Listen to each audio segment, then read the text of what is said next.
This is the Vaguely Nerdy Podcast, where every week this brother-sister duo gets together to discuss the box office, latest film and TV scoops, along with our latest movie or show review and what we're getting into next. We're your host, Cheryl. And Jay.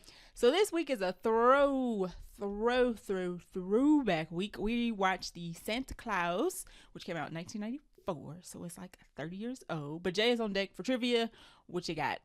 Okay, so the Santa Claus trivia. The role of Scott Calvin, who was originally played by Tim Allen, was originally written for a different comedic actor. Who was it? I don't get no hint. White comedians who were famous when Tim Allen was famous. Oh, child, so 30 years ago. Mind you, we were both in our 30s, so. Yeah. Think about who was white and famous and funny when we were kids. Billy Crystal. No. Okay. Should have known. You took too long to answer. Tim Allen. Oh, what's his name from Seinfeld? Jerry Seinfeld? Yeah. No. So think of the movie stars, not TV stars. Okay. Actors. I don't know why. I think I went TV because of Home Improvement. Yeah. Movies? Think of comedic actors who were more famous than Tim Allen. Okay. So when Tim Allen was at his prime. Oh gosh, Chevy Chase. Good. Okay. I'm getting closer. You're getting closer, warmer. No. Yes. Within the vein, within the same style of comedy. Okay. Still alive. Jim Carrey. I'm going too further away. Still alive. Mm-hmm. Still part of an existing franchise. Oh my God. Yeah. Is it a comedic franchise? Yes. That's currently still alive. Yes. Against all odds, the franchise is surviving. Oh my gosh. It's a very popular one. It's a franchise. Is it Disney? No, I don't think so. Okay. It's hard to figure out. Is it themed? Like themed franchise? Yes, it is a themed franchise. We have covered it on the podcast before. Okay. Who it is? The franchise is older than it is popular. So it's not like National Lampoon, Home Alone. I don't know why I said Home Alone. There's no. We're thinking around that scale. Okay. Yeah. Okay. But yeah. Okay. So yeah. National Lampoon, Home Alone, franchises that are old. You say still alive. I was gonna say Robin Williams, but you said he's still alive. No. Yeah. Okay. No. Jesus. And we haven't covered Jumanji on the podcast. Oh my gosh. We've covered this franchise on the podcast. We have. I don't know why I want to say Keanu Reeves because I'm like John Wick, but that can't be right. No. I have no idea. Okay. One hit? Oh, yes. Our mom is a fan of this franchise. A big fan of this franchise. Lord. It influenced her Comic-Con decisions. Oh, okay. So she was Jean Grey. Oh, Ghost. Okay, she was the Ghostbuster. Oh, I can't think of his name. The lead guy from Ghostbuster. Yes. Bill Murray? Thank you. Yes. Oh, I would have never. I was blanking too much. Okay, I could see Bill Murray. Yeah. I could see it. The role was really originally written with Bill Murray in mind, but okay. Bill Murray, after being offered the role, felt that it did not follow along his line of his style of humor. So he declined it. Oh, and it went to Tim Allen. I feel like it would have been right up his alley. Yeah. Because I don't see why it would have been not his style of humor. This is the movie is good, but the role of Scott Calvin is interchangeable between Tim Allen and Bill Murray. Yeah, I'm about to say he's not like Scott Calvin's not like a standout. Like, yeah, interesting. Yeah, so. Now we in our 30s, so maybe the comedy of his back then we was too young to know. So interesting. Yeah. Nah. I mean, it still works with Tim Allen very well. It does, yeah. It does. But Bill Murray would have been fine as well. He would have been fine. Agree. And all the other people I named that got wrong, I think would have worked. Except Keanu Reeves. Because John Wick, obviously not related. No. Right. Okay, so that is all the trivia for this week. Let's get into the rest of the episode. Welcome, fellow movie buffs. I'm Jay. I'm Cheryl. Listen in as we break down movie and TV shows, tell you what's in the plot, and hear if we think you should have watched it when you had the chance. Dun, dun, dun.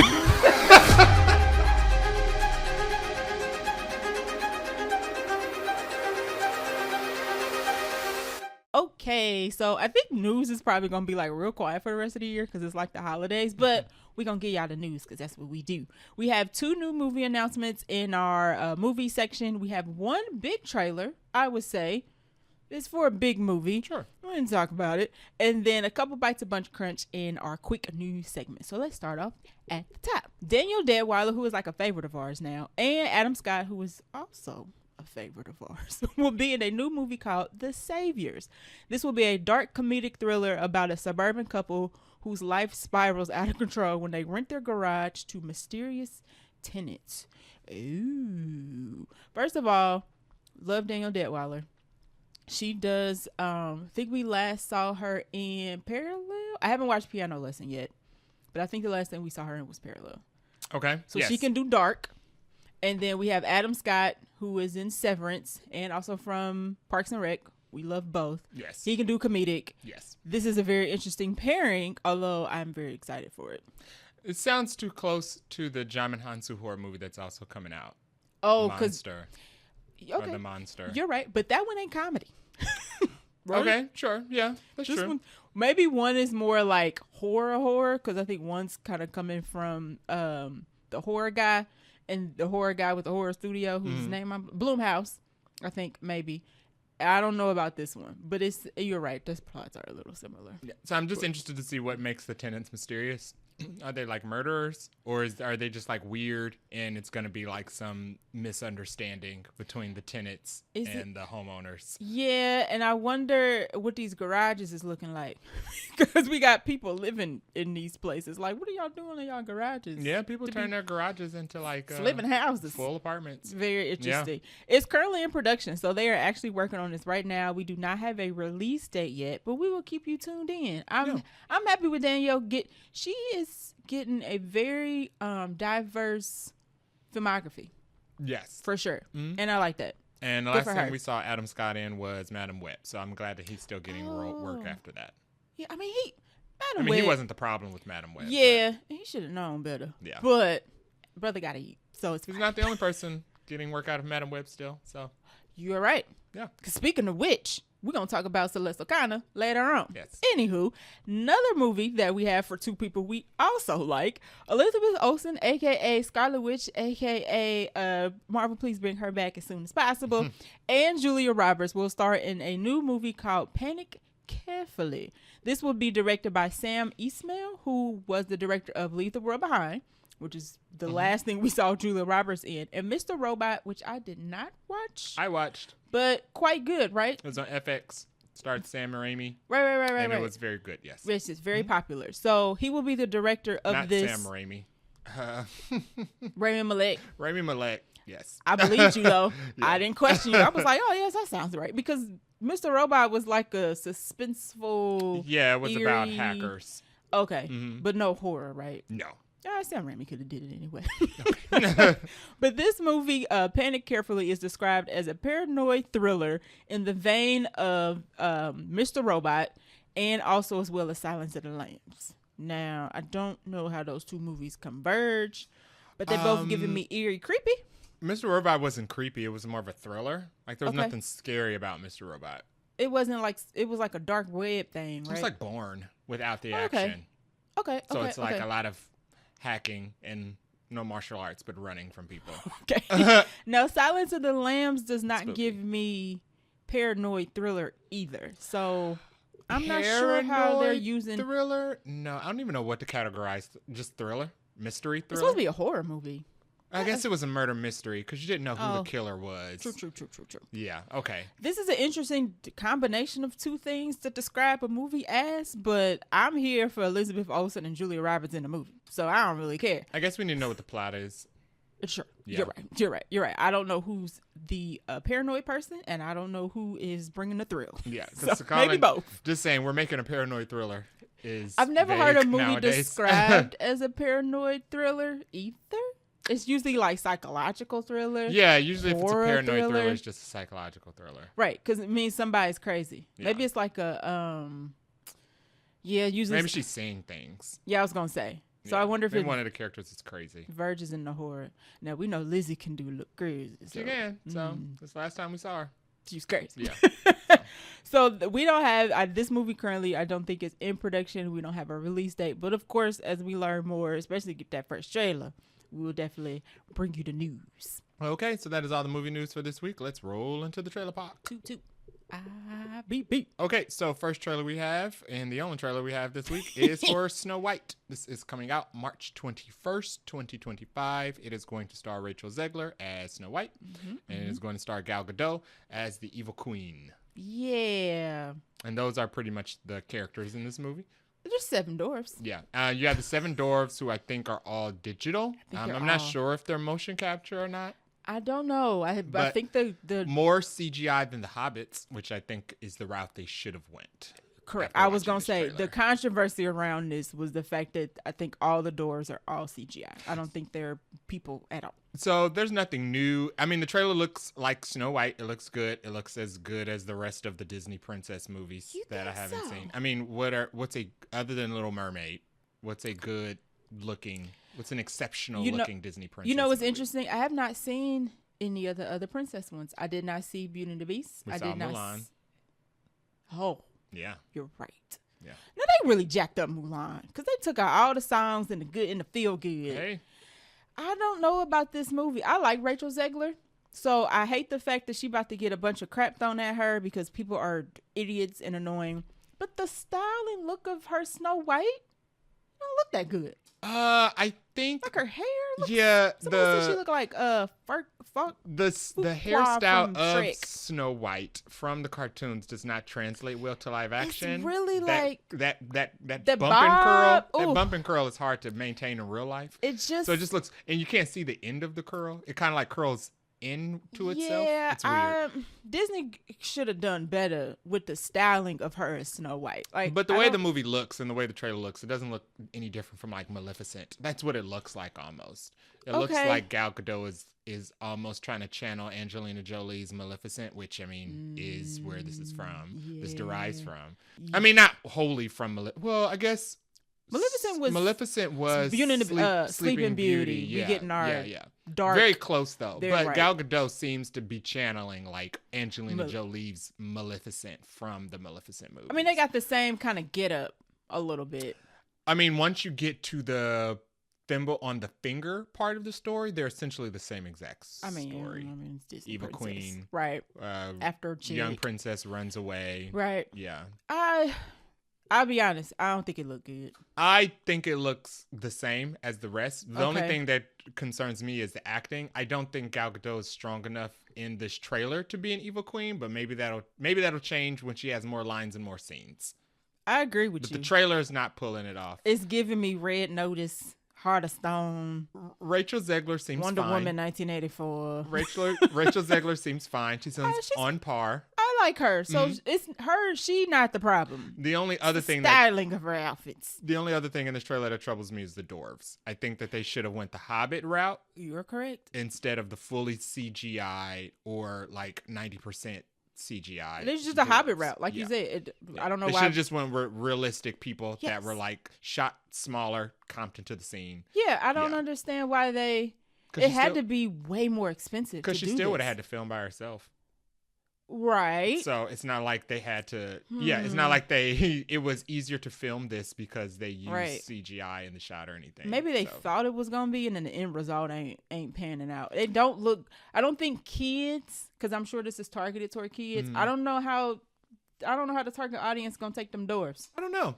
They're a little creepy. They look too grown manish. Every live action like grown man. Every live action thing has every live action Disney princess movie has an aspect that is disappointing. Are you talking about Flounder with Little Mermaid?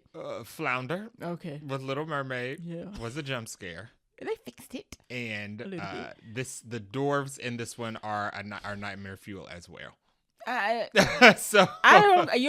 agree with you 100%. They should have went the Hobbit route. There's always some type of CGI in one of these live action Disney movies that they flub. I didn't think the Beast in Beauty and the Beast was rendered well. See, I skipped that. I skipped all of them. Cinderella, I think their issue was the CGI'd waist that looks super unrealistic. Okay. So there's always something. Too snatched? Yes, too Okay. snatched. So there's always something in Disney princess movies that's a little off. So And yeah, I know. And I don't know why they doing all the. The one I do want though is Hercules. That's not a Disney princess movie, but that's the one I want. Let's fast track that one. That one's been quiet for quite some time. Since the Russos got attached and they were talking about using TikTok to influence the movie making process of it. I need the Russos to go get busy and do something else so they can find somebody else to do Hercules. It would be interesting seeing how well Gal Gadot's performance is in comparison to Charlize Theron's performance, because she was the only other character to play Snow White and the Huntsman. Mm-hmm. Yeah. Now Charlize can do evil pretty well. And Emily Blunt. Also, she played her sister in the sequel. So, two tough acts to follow.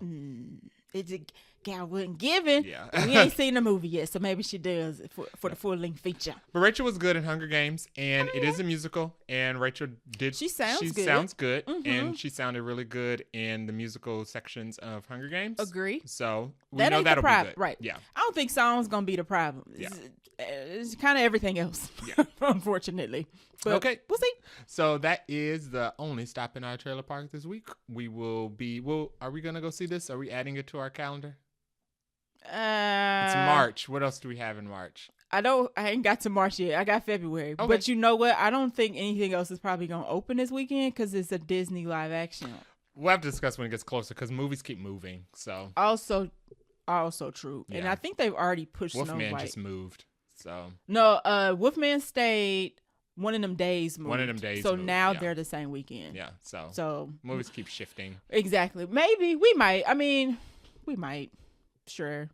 I mean, we can't talk about it. We didn't think we'd go see Wicked, so. You're right. And Wicked was quite good. It was good. So we'll see. Yeah. Maybe.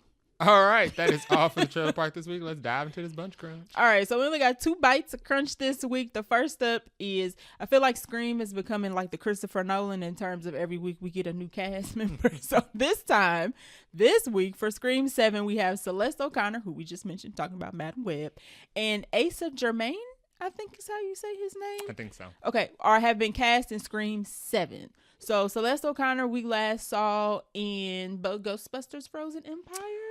Which one came Which one came last, Madam Web or Ghostbusters? Because we saw her twice this year then. So Madam Ghostbusters. I think it was Ghostbusters. Okay. Yeah. Yeah, Ghostbusters was a summer movie. Yes. Right? Yes. Okay. And Madam Web was like Valentine's Day weekend. Yeah. So we saw her in both. We saw her in both. I like her. Madam Web wasn't bad because of her. But I like her. She get more work. Props to her. I'm looking forward to that. She was in Freaky. Interesting that she's casted in this. You know what's funny? I hope she don't die. She's absolutely going to die. But because she was in Freaky. Okay. With Catherine Newton about the Freaky Friday where Catherine Newton switched bodies with Vince Vaughn, who was a serial killer. Yes, we have talked about this before. She played Catherine Newton's best friend. Oh, okay. Which was directed by Christopher Landon. Scream guy. Who was originally going to be director of Scream 7. Oh, interesting. Before Jenna Ortega and Melissa Barrera left. So it's funny that she still made it into this movie. Listen, I'm sure that was probably the original connection. Oh, of how she, I believe that. Because she was in his last slasher flick. Okay. Yeah. Good for her for staying connected, though. She was like, well, I mean, if y'all still need somebody. So it's interesting. I'm available. Yeah, but I do like her. She was good in the first Ghostbusters. She was good in the second Ghostbusters. Yes. Right. She was in both because she was the friend.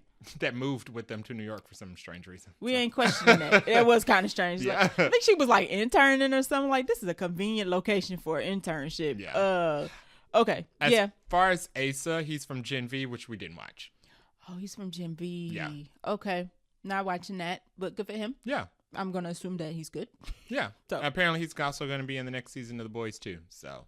Oh, okay. Because I think they're doing a crossover with those characters. So, yeah, I guess you're saying they both go. Somebody said he the killer based on how he looked. I was like, that seems rude. That makes sense. The last killer was Jack Quaid. Now, what if he is the boyfriend of Sydney's daughter, which we discussed, and he mad and he's the killer? He's absolutely the killer.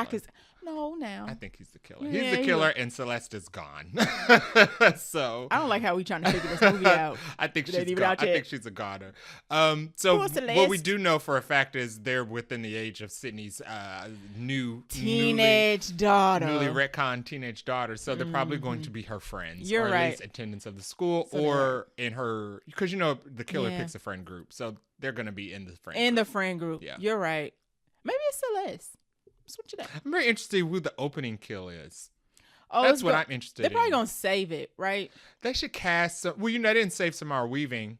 They usually cast them in the group.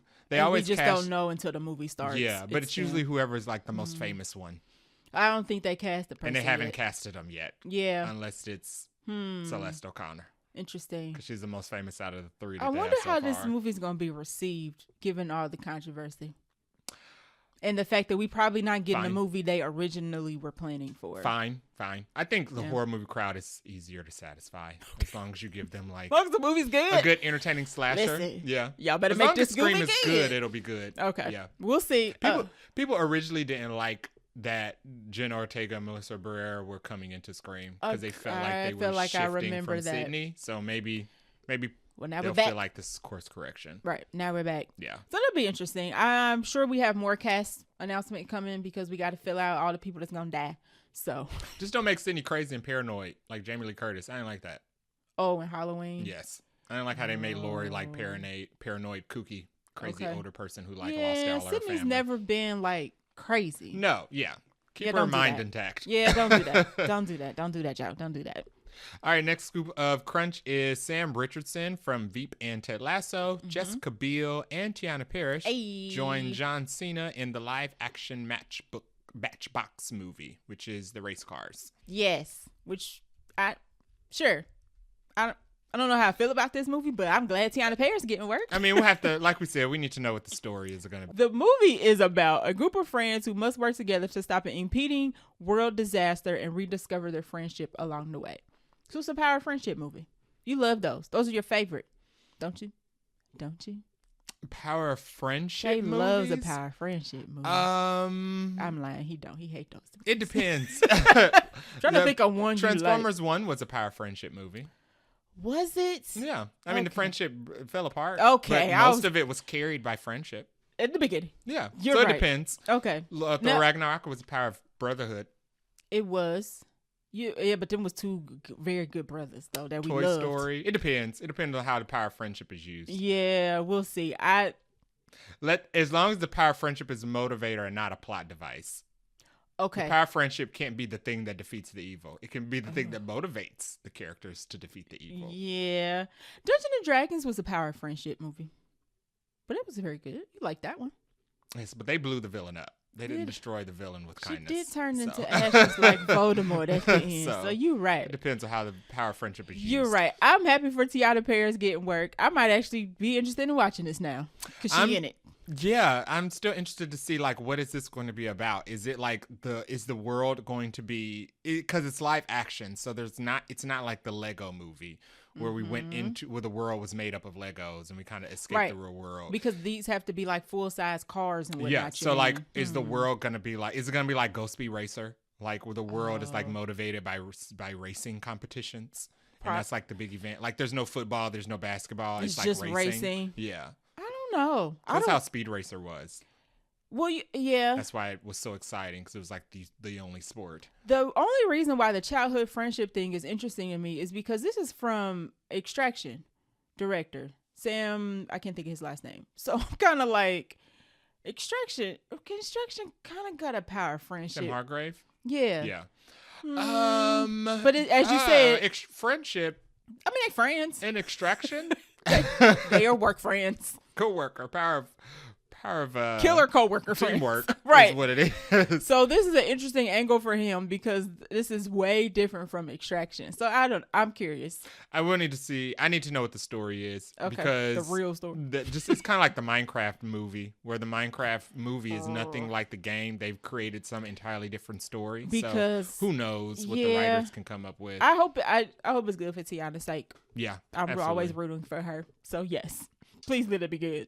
All right, so that is the last scoop of Crunch. We're going to take a short break and dive into our retro review of the week, which is The Santa Claus. Dear Mr. Santa Claus, throw him in the box. Different Wrong movie. I know. It's good, though. That still hits. This week, we watched The Santa Claus, the 1994 Christmas classic. It was released November 11th, 1994. It was directed by John Pasquin. I believe I'm saying that name right. He also directed Jungle to Jungle, which, do you remember that movie? The Tim Allen movie, Jungle to Jungle? Oh, you might be too young. I do remember Jungle to Jungle. So he directed Jungle to Jungle. He also directed Miss Congeniality 2, which I did not see. He was also the producer and director of a lot of TV shows. Most notably, or maybe not most notably, one that's related to Tim Allen was Home Improvement. He was a producer for Home Improvement. The cast and characters of the Santa Claus are... Tim Allen plays Scott Calvin / Santa Claus. Eric Lloyd plays Charlie Calvin. Wendy Crewson plays Laura Miller. Judge Reinhold plays Dr. Neil Miller. And David Krumholtz plays Bernard the head elf. Do I need to go any further? There's like 50 people on this cast list. That's good for me. I think that's all good. Yeah. If you have not seen a Santa Claus for one, I would definitely recommend it. Yeah. It's definitely still pretty good. We'll get to that in our review. But there are a lot of like one-off characters in this movie. Runtime is 1 hour and 37 minutes. Not too shabby if y'all say so myself. Budget was $22 million. And it's funny because that's like some actor salaries for movies nowadays. They did a whole Christmas classic with $22 million. Opening weekend gross was $19.3 million. So they made their production budget back almost in opening weekend. Interesting fact, though, it came second behind Interview with the Vampire, which opened on the same weekend. Talk about counter programming. Interesting. A rated R film? Yeah. Oh, yeah, that beat a Christmas. That's interesting thought. Yeah. But that, you know what? But that was Nosferatu Tom would do as well. Cruise and Brad Pitt, though. I mean, still rated R, though. True. Yeah, that's Yeah. interesting. And that opened with 36 million, so it beat it by like quite a bit. That's interesting thought. I didn't even think about that. Yeah, because Gladiator was Denzel Washington, Pedro Pascal, and it still got ate up by Moana. So Everybody got it. and that was rated R versus PG-13. Right. So And Wiki. right. So Interesting. It's interesting times 30 Yeah. years ago. But worldwide, it made 190.3 million. So they definitely made their money back. Cinema score back then was A-. And Rotten Tomato scores not as kind. Critics gave it a 73 and the audiences gave it a 66, which I feel like is a little low for my I can maybe see the critics. I don't know what they be looking at, but audience 66. I wonder why they didn't like it. It's pretty low in my opinion. yeah. All right, do you want to give us the plot? So the plot of Santa Claus is that Tim Allen plays a divorced dad Yes. who is responsible for the death of Santa Claus. Technically. Yes, technically Yeah, responsible for the death of Santa Claus. Yeah, I thought about that watching this. Like, this kind of tragic. And due to the contractual obligations of Santa Claus, if you kill Santa Claus, you have to become Santa Claus. What do you say, So kill? I mean, he has to be Santa Claus and also convince his family that he is actually Santa Claus and that he is not crazy, so they do not take away his custody rights. this movie had a lot of themes, real life themes. Yeah. I will say, like consequences of killing somebody, people thinking you crazy, custody battles, blended families. Yeah. it was a lot going on. So let's talk about are we doing non-spoiler thoughts for the Santa Claus? Sure. Let's just keep it consistent. We'll try to do some non-spoiler thoughts. So do you have anything that you would say about this movie that won't spoil it outside of Santa Claus being killed? I remember this movie. So this movie was still good. I still had a good time with it. But my memories of this movie are a lot better than the movie is that I think that the movie is today. My memories of the film are a lot better. More positive. Yes. I had much more fun with this film in my mind as a child than I did as an adult. And I will say that I haven't watched this movie in my adult life. Oh, I've definitely watched. Maybe not all the way through, but definitely pieces of it. Never watched this movie once in my adult life until just now, and I couldn't figure out why. I was like, I wonder why I've never watched Santa Claus again. But after finishing it, I realized why, and that's because it is it is still good, Yes. but it is the slowest of Christmas films nowadays. Really? Yeah. You didn't. My yearly watch is The Nightmare Before Christmas. And the reason I think I'd never go back to The Santa Claus, even though I enjoy it, but I don't go back to it often, is because the parts that made me love the Santa Claus when I was a kid do not kick in until the last 20 minutes of this movie. I don't agree with that at all. It was a perfect paced movie. Ooh, the pacing is my one dislike. It's only an hour and 37 minutes. And that's only an adult, because I did not realize until I was an adult that we don't spend a lot of time in the North Pole. We spend time in the North Pole. We spend most of the time with Tim Allen in his regular life. Yeah. And that is because he has to convince people he's Santa Claus. all my memories of this movie, the only thing I remember about this movie is the North Pole stuff. I'm a guest. I remember the cocoa maker they installed in the sleigh. Yes, I remember him having a tumultuous relationship with the reindeer. Yeah. But those are a collective 10 minutes of this film. Oh, you tripping. You tripping. And I forgot that. I forgot that we don't get to the montage of him becoming Santa Claus until the end of the film. Until like halfway That's through. his final act of the film. Well, because he doesn't have to go back till Thanksgiving. I know, and I forgot that the middle part of this movie is was life. The other 365 days. Yes. Yeah. It's funny because I actually thought that the movie was, I was like, oh, we kicking. He kills Santa Claus. He has to take over. And then we get this, extremely funny period of where everybody thinks he's crazy, but he's slowly physically transitioning. It's Santa Claus. I definitely thought it definitely felt short. I didn't think it felt long, but the parts of whimsy, the parts that made me feel like Christmas, you're right. were the parts in the North Pole. Outside of the North Pole, it was mostly him trying to convince his ex-wife and her husband that he's not crazy. Right. And try to tell Charlie to try not to disappoint the little boy. Right. And I was like, oh, this is all sad. You're right that we are in the North Pole for a collective 7.5 minutes of our hour and 37 minutes. But my favorite parts were actually when he is transitioning into Santa Claus and he's trying to avoid it. Those are my favorite parts of the movie. Oh. Because that's literally the middle part of the movie. And you're right. It's literally like real life. He's going to work. He's trying to raise his kids. He's eating out, walking around, and it's not in the North Pole. As a kid, this was just a movie about Christmas. It would have satisfied me in any rate because I loved Christmas. As an adult, I've become a lore person. Okay. So what I was looking for was Christmas lore, no Santa Claus lore. Which we kind of got, but it was fleeting. Well, we got all of the gadgets and the things that, we got all the gadgets and the things that they put in the sleigh. We got all the answers for how he's able to deliver. We got the list, the nice and naughty list. Yeah, so we got how they come up with that. They very briefly explain. I liked when the son talks about how when you enter the sleigh, it interrupts the space-time continuum, and that's how he's able to deliver gifts to people around the world. And I was like, okay, see, I like that. It makes zero sense, but it's lore, so I'll accept it. Right, one line and keep it moving. So I like as a non-spoiler, I remember all of the Christmas and Santa Claus and North Pole parts of this film. Okay. And that's why I've always had fond memories of it. Right. I have not watched this again since I was an adult, and I did not realize that that's 2% of the movie. That's the smallest section of the film. It is. Is the Santa Claus part of it. The rest of it is a coming of age story about being a little boy who's experiencing it's a coming of age for the grown man too. A blended family dynamic. Right, exactly. So and your new dad think your old dad or your OG dad is crazy. But I still thought it was good. I still thought it was funny. I enjoyed some of the jokes.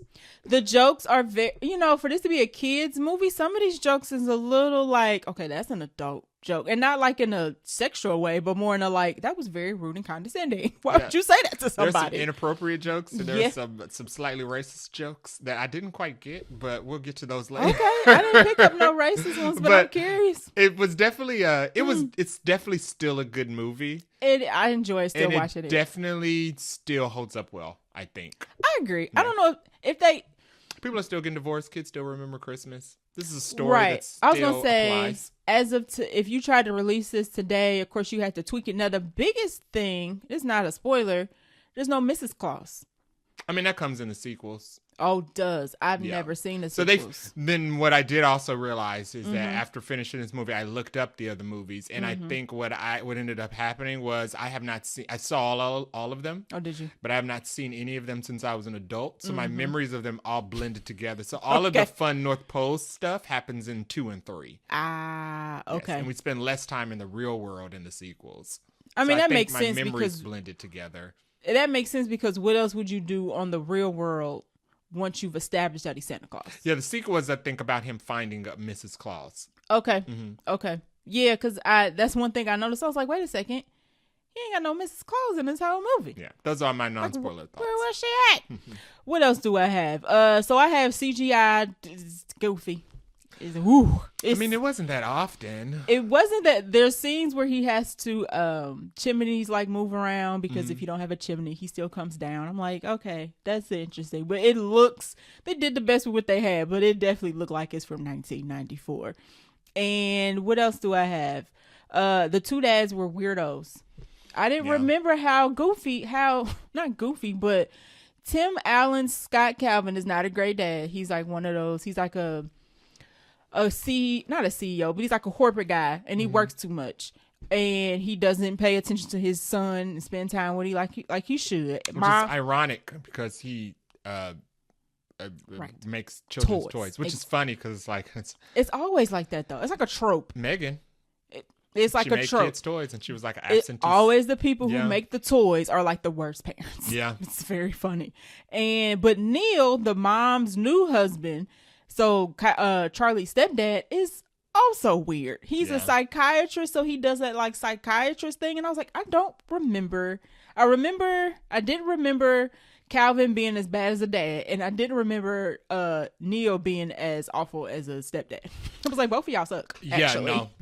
That's true. Charlie has 2 crap dads. Congratulations. And the old Disney intro, whew, Jesus, it was bad. It was just literally that one flash of the Walt Disney World Castle, that one little arch over the star, and that was it. Oh, I loved it. That's probably the best part about the movie. Compared to the new Disney, I was like, this the fact that the Disney intro is 3 seconds long, literally, and it rolls immediately into film. Nowadays, the Disney intro is 45 days long. But it looks so good. And then we also have to have separate intros for everybody who collaborated with Disney on the project. They all have to have their individual intros as well. It's literally 3 seconds, and we immediately get the opening credits of the movie. I started the movie. The Disney intro played. I was like, I can run and make something to drink real quick. But as soon as the Disney intro finished playing, Tim Allen Santa Claus was walking out of the office. Right. And I was like, wow. Remember when movies just used to start? Literally started. But it looks really old. I was like, woo, y'all. It was really like somebody scratched something up so we can put this in this movie. Nowadays, in a Disney movie, you could start it, go to the bathroom, come out, and the fireworks are still going off or over the castle before it's panned out. That Disney 100 intro take a good 30 seconds. It does. Okay. And I think that's all I have for my non-spoiler notes. Okay, so that is all of the spoiler section of this movie. We're going to dive into the review with no fanfare, the spoiler section of the review, because this movie is ancient. Right. So let's talk about the characters. We have a short list. First of all, we have Tim Allen, who plays Scott Calvin / Santa Claus. He was good. He was funny. I don't know if I'm saying you as in listeners, if you've never watched Home Improvement, I guess you would know Tim Allen's shtick.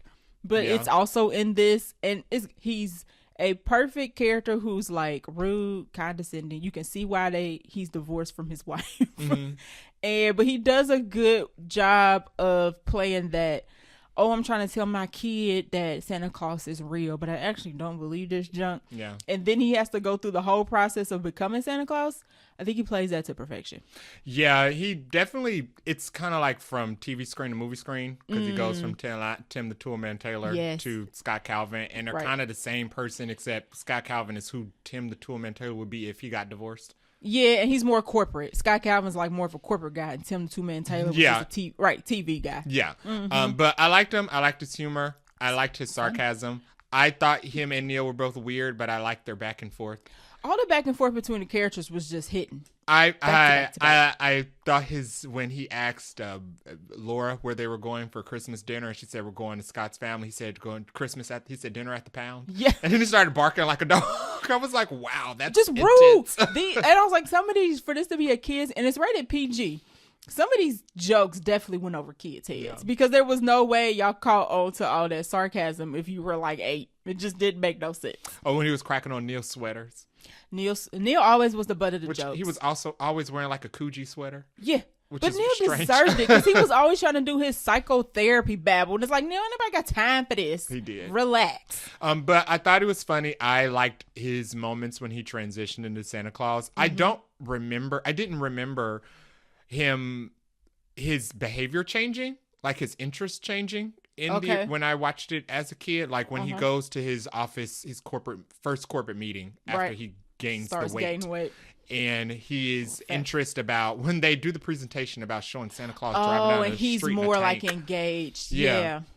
He's more engaged about what kids want. Yes. And he's talking about, not building a toy that doesn't require families to spend extra money. I was like, I don't remember his behavior changing, but that's fun. It was almost an instant flip because he also talks about like, oh, elves should look like this, not that, and Santa Claus doesn't do this and do that, and they kind of like, sir, what are you talking about? But yeah, you're right. And it's super campy because it's like no executives at any toy company would have a board meeting where anybody would pitch Santa in a tank and that would be marketable. Nobody would buy that. I mean, it looked ridiculous.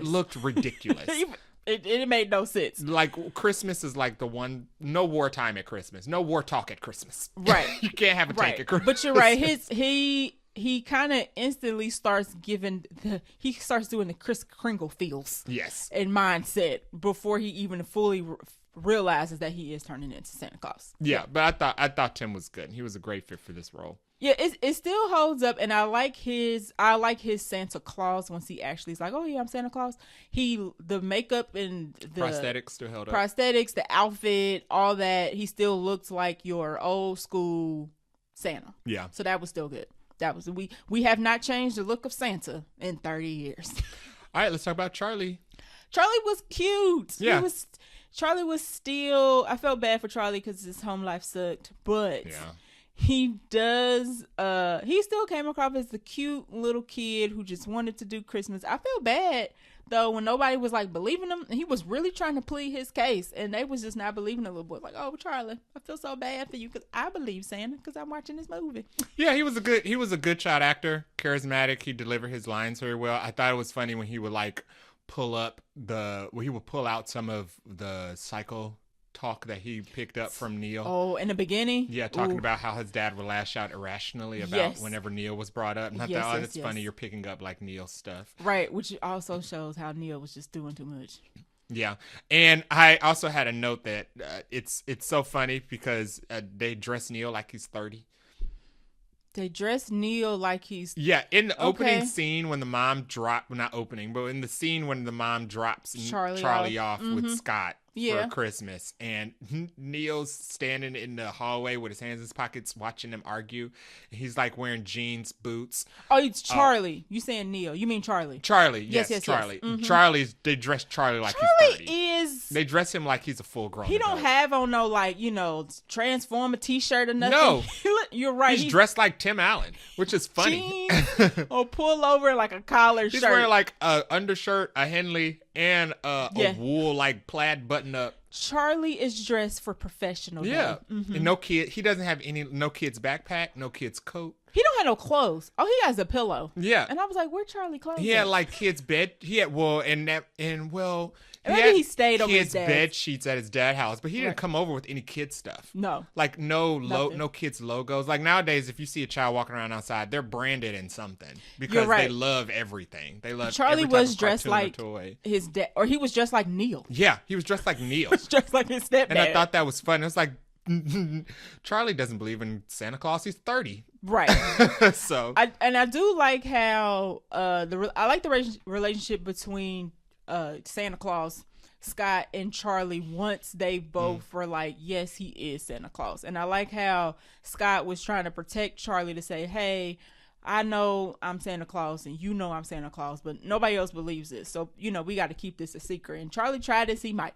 Yeah. But Charlie was very excited that his daddy was Santa Claus. Yeah, and he was committed. Like, he was ready to quit school and, like, full work at the North Pole full time. He didn't want nothing to do with He real wanted life. to drive the sleigh. Like, Yes. when Bernard is giving Scott the tour of the North Pole, Charlie is nowhere to be found. Listen, He's like run off doing other his stuff with all the other okay. elves. I like Charlie, and I like the relationship that Charlie and Scott had after we've established that he was Santa Claus. So that was good. And he didn't actually, the actor didn't do much after. I think he's in the other movies that I looked up. He's in the other like Santa Claus movies. Well, I think he's in. Is he in other Santa Claus movies? I thought I looked it up and it said that he was in 2 and 3. Yeah, so he's in 2 and 3. Okay. But he did other little child films. Okay. The Brave Little Toaster. I remember Dunstan Checks In, which I remember I seeing that. Super remember and reading a book. Every time I watched Mighty Morphin Power Rangers, that's the trailer that pops up before that. Is Dunstan Checks In. That's classic. That's classic. Okay. All right, let's go to. Oh my God, he was young Bruce Wayne. Oh, well, good for him. And what? And the Batman and Robin. Oh. Yeah, with George Clooney. So, yeah. Blank that from my. But hey, being Bruce Wayne, if any age is a win. So, hey. Right. Next, let's talk about the parents, the stepdad and the mom, Laura and Neil Miller. So they are already divorced. Scott and Laura are already divorced when this movie starts. And I do like the pacing of this movie because we quickly established that they are divorced. Mom is remarried. The relationship between everybody is weird and awkward. And we about to get some weird, awkward conversations between everybody in the cast. And they did it within like the first 20 minutes. They did. And, before they even got in the house. Right. And so we don't have no long, drawn out scenes about like, oh, I loved you and, you did this and now you're a horrible person. They kind of do it through jokes, which I appreciate versus some long, drawn out like backstory. We didn't even need it for this. But Laura and Neil they're an interesting couple. It seems like I want to know where she found Neil sometimes, and I'm kind of like, y'all deserve each other because y'all both goofy. There's something about and I thought about this watching it.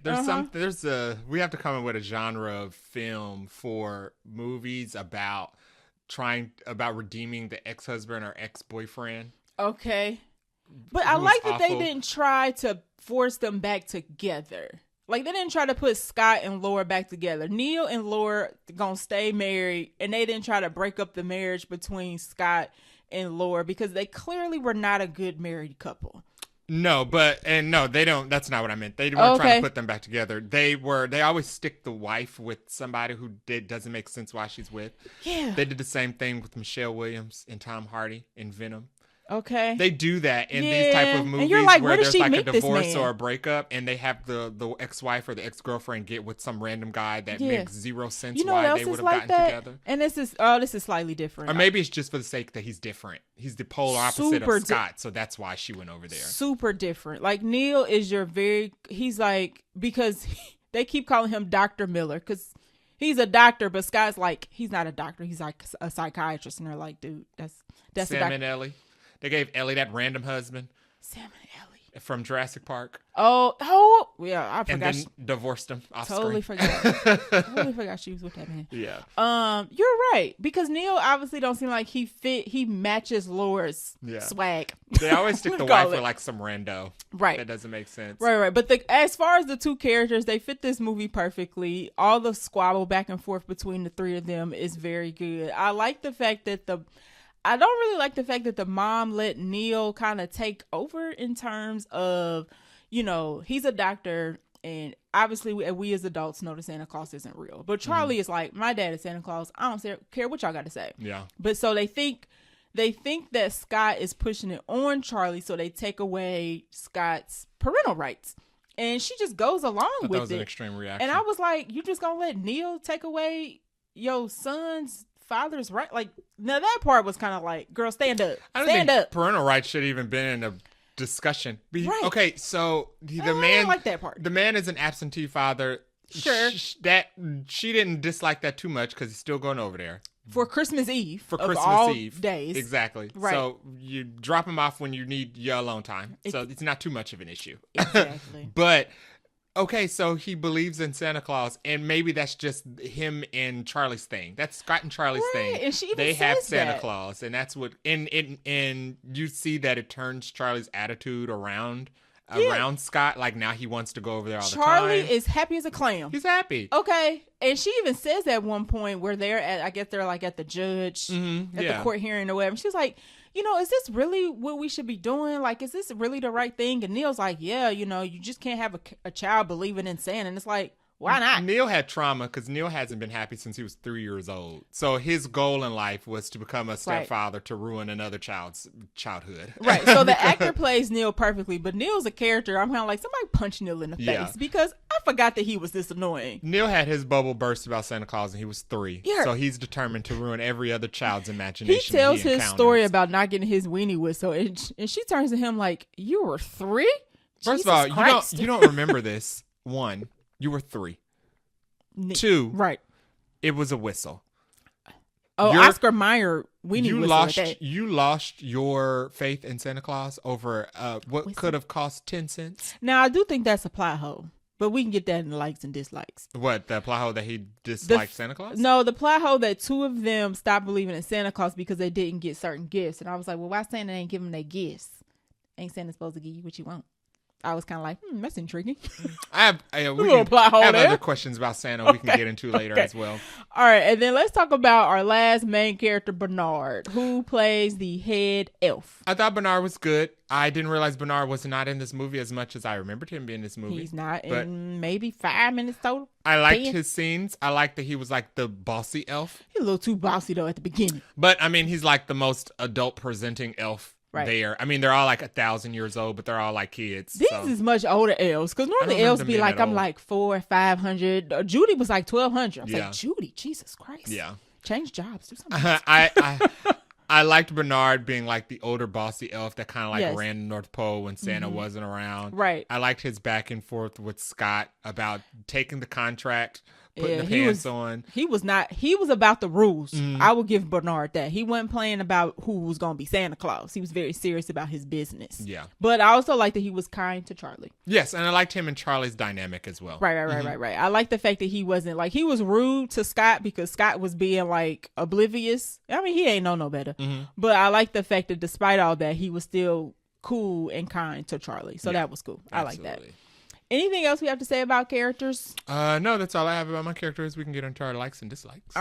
I like how we're supposed to think that Scott is able to finish the rest of Santa's job like 30 minutes after learning. Yeah, I forgot that he has to finish the route. Yes. I thought he went back to the North Pole first and then, but I was like, oh, you had to finish the route first. Right. And we see him go to like a couple of houses, but I'm like, he got like half of Earth left and he's supposed to finish this and he just learned that he's supposed to do this. And I like that as he does it, he gets better. Slightly. Like he starts to learn how to get up and down a chimney. Yes. He starts to get over it as the kids keep waking up when he's trying to get in there. Right. I thought that, and that's not really like or just like I said, all my notes is random. That was my random. And I was like, now how he gonna do this? And he just learned he's Santa. I like the chimney magic. And like I said about the Santa Claus lore. I liked how, especially when it came back later on when Neil was interrogating Charlie about Santa Claus, and Charlie had to asking answer him all those questions about how he's able to make all those deliveries. Yes, and I like the chimney. Magically appears. People always ask that, like, oh, you don't believe in Santa Claus? How does Santa Claus deliver gifts? You live in an apartment. They turn into a chimney. He just makes a chimney when and then he makes it disappear when he leaves. And then he makes it disappear. That's how it works. Cute.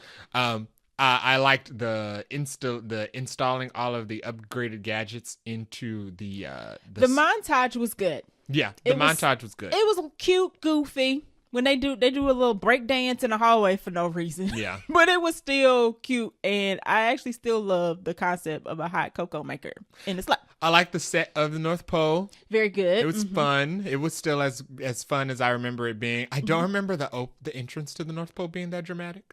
Oh yes, I remember that. I was like, why is the opening to the North Pole? Who is this shivering elf boy? I remember it because it was at a point where Charlie and Scott are having like this cute moment. They're like, oh, we're about to go home. And then they don't go home. They land on this cold, it looked like Antarctica. And then Scott goes back to his what the heck is going on mode because they're literally not at home. Yeah, I do remember that because it's kind of creepy. I remember the singing. But I don't remember the little boy coming out with the little touchpad, with the long look and the kitchen timer that he punched the code in because it said start and stop. And I said, "Oh, that's a kitchen timer." And no code. I don't know why he came out with no code. He was holding his arms like he was shivering. It's like, why they send this little elf boy out here shivering? He was like, "This is a real quick run. I just need to punch the code in, and they can come downstairs. I'll go back in and get my hot cocoa." But I liked how dramatic the opening of. I thought it was funny. Yeah. The set design was good. Like. It's a very basic North Pole, but I feel like that's how you would think the entrance to the North Pole looks. I like the fact that they had we didn't get to go into the different rooms of the elves workshop. But they had like a ballroom, they had like a game room, and we kind of see the background of like the balls and stuff bouncing around behind the doors. We get to see Santa Claus's quarters. I thought that was cool. There's like a puppet show he has in there. So the design of the North Pole, even though we only there for like 7.5 minutes, was pretty good. Yeah. It still looks good. The only dislike I have was, like I said, the pacing. And it's not really like a dislike. I just did not realize it was paced. I didn't realize the whimsical parts of it were paced so far apart in the film. And it wasn't tone of it. Like, we don't even revisit the North Pole in the middle of the film. No, we just don't go back. We go to the end. Yeah. I will say one dislike I had was at the very end scene where everybody figures out that he's actually Santa Claus. He goes back and forth in his sleigh across the house like 4 times.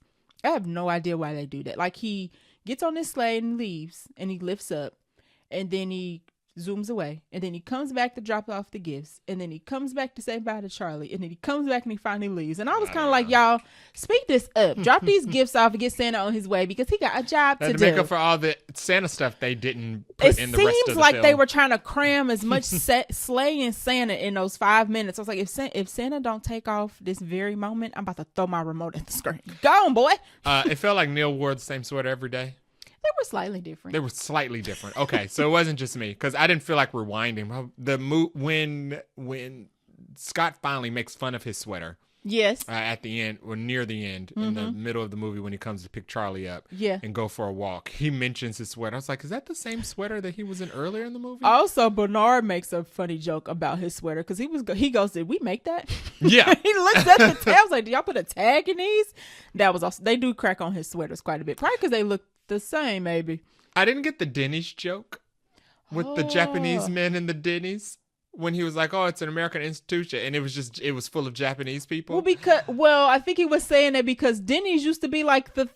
Oh, you too young. Then. Yeah, Denny's was kind of like the Waffle House. Yeah. So you would go if you like. I could see how people visiting America would think like, oh, we got to go to Denny's because it's like Waffle House. Oh, is that what it was? Yeah. It's because it's supposed to be a touristy place? It's supposed to be like, like a McDonald's. Well, they got McDonald's. Like, why are all these Japanese people in Denny's? I don't get it. It was kind of like one of those places that was kind of probably only in America. And if you come to America, you got to go to Denny's because it's probably like the best food you can get when it was literally just Denny's. So yeah, you're just too young for that. All right, you have any other likes or dislikes? There was a little bit of fat phobia in this, just a little bit, when he starts gaining weight and he goes to work and his coworkers are like, "Oh, dear God." I would say in their defense, it was rapid. It was a cause for concern. But they don't but the way they react is just kind of like, you just need to go diet immediately. And they're just kind of like, y'all ain't gonna ask how his health and well-being is. I wouldn't have guessed he gained weight because it's unnatural to do it that fast. Yes. I would have guessed that he had like gout or something. His doctor or an affliction. Yeah, his doctor don't take it too seriously either. I'm like, sir, he just told you he shaves in the morning and by midday he looked like Santa Claus. You should probably do some blood work. Because he gained weight so fast, I thought it was weird that his coworker was like, you need to go on a diet. I was like, I would have been like, something is wrong. Yesterday you were skinny. Right. They were just aghast that he was ordering like 5 desserts. And I'm just kind of like, y'all should do a wellness check on this man. Clearly. So yeah, it's campy. And then only other thing I have is maybe more of a question. How long was Charlie kidnapped at the end? Because was it just Christmas Eve to Christmas? It must have just been the day. Okay. Yeah. Okay. Because it says he has to go. Bernard tells him he has to come back for Thanksgiving. to the North Pole to start preparing for Christmas. So I thought when we got back to the North Pole, it was Thanksgiving. And I was like, no. Was Charlie gone from Thanksgiving to Christmas? Yeah, he was just late. Okay. Yeah. Okay. That makes more sense to be down. But yeah, that's all I don't even know if I had any likes or dislikes that I said for real. I just said a bunch of notes, but that's all I got for that section. Okay, so the ending. So the way the movie ends is essentially Scott loses custody of Charlie because he has failed to convince Laura and Neil that he is actually Santa Claus. Which I get the not being able to convince, but I don't get taking the man's custody away. It didn't make any sense. I ain't like that. But part. the only way he can get him back is by fully committing to the gig. And proving to them that he is Santa Claus. Which so that's Charlie helps him convince him, remembers that, yes, dude, you are Santa Claus. Yes. So him and Charlie go to the North Pole. We get a good Christmas montage of them getting him suited up and fully kitting out the sleigh and the reindeer. Yep. And he goes around the world. He delivers his presents. We get a small shorter montage of him doing present delivery. Yeah. But he does get arrested and stopped by the police. Which I don't remember that part. I remember that part. What I don't remember is the full force of the entire police department going after him. I was like, it's literally every cop in this city looking for Santa Claus. I don't remember the elf squad. You don't remember the I don't remember the flying elves. No. That's interesting. The flying elves I enjoyed because I did not remember them. I remember them because they were so cheesy and snarky, like in a good way. Like they were snarky, but I was like, this is very cheesy for some elves. And I like the fact that elves was an acronym for their aid department. It's like you're elves. You don't need an acronym for this section of elf, whatever it is that you do. Rescue, airlifting. It was like, I don't remember. I don't remember, but it was like whenever Santa get into trouble, he got this elf squad with jetpacks to come save his day. That was pretty cool. The elves, whoever they are of the elves, come and rescue him and Charlie, and they allow him to prove to Laura and Neil that he is Santa Claus because he gives them their gifts that they've always wanted that they didn't want. Kids. Right. So Laura wanted mystery date game, which is a board game, which was an actual television show, like the dating game, I guess. Okay. And Neil got his whistle. He got Oscar Mayer wiener whistle. But he also did present in the sleigh with the reindeer, so it was kind of irrefutable at that point that he was Santa Claus. I mean, he looks like Santa Claus. Yeah, and he had fully transitioned into. My thing would have been all you had to do was go to him in the morning when he said that he shaved his face, and then catch him 2 hours later and be like, you know what, something is wrong. Yeah. Why do you look like Santa Claus right now? Yeah. He'd be like, thank you, but then you wouldn't have a movie. So after Laura and Neil agree that it is okay for Charlie to see Calvin. She burns the papers regularly. She burns the custody papers, and I guess they just pretty much have an agreement that he can visit as much as he wants. Right. But he does still have to stay committed to his Santa Claus duties. He is still Santa. Children around the world happy. Exactly. Yeah, and we have a happy ending. Yeah, it was a good. They wrap it up pretty quick. I feel like, except for the scene where we floating in Santa's sleigh back and forth across the house for no apparent reason. I liked after he left and the kids all ran home because they knew that they were going to get gifts. Oh, those were elves. Oh, were they elves? Were they just undercover elves? They were just elves. I thought they were kids. No, they were. That's why they ran off by themselves. If you look at their ears, they had the little pointy ears. So they were just elves from the North Pole. I just thought they were all just kids standing outside watching. So when they ran off, I was like, are they all running home because they know that Santa's on the way? So the kids that were with parents were like regular kids, but they were elves that I think they were just checking out what was going on. Gotcha. Yeah. The little elves were cute. It was hard to believe they were all like 1,000. But, you gotta suspend your belief. But I thought the ending was cute. It ended perfectly. Favorite line or scene? Ooh. I have one. My favorite scene would be when Santa Claus gets interrogated and he names off all of the different names. He was like, I'm going to say name, and the cop's like, I'm going to say name. You're going to say Scott Calvin. And every time he says name, Scott Calvin says a different term for the word Santa Claus. And he goes, ho, ho, sheesh, ho. Mom really likes that phrase. So that was my favorite thing. I liked when Judy told him that she had been perfecting her cocoa recipe for 1,200 years. Mm-hmm. He said, you look good for your age. He says, thank you, but I'm seeing someone in rapping. He looks like I thought that was funny. Not trying to hit on you, but thanks anyway. Yes, that was hilarious. I thought that was funny. I thought the actress who played Judy was very good. I would have liked to see more of Judy. She was like my second favorite elf after Bernard. Yes, I would have liked to see more of Judy. She seemed to be like his personal assistant a little, because she also cleared away the elves that were like hanging out outside of his quarters as well. Yes. I wonder, was Judy more in the second one, or was Judy even in the second one? I don't remember. Okay. No. Okay. So did you have any other random notes that you wanted to throw out? No, I think that's about it. My biggest thing in this movie, my very last note is, where's Mrs. Claus? But you said she's in the second one. That's the one thing that stuck out.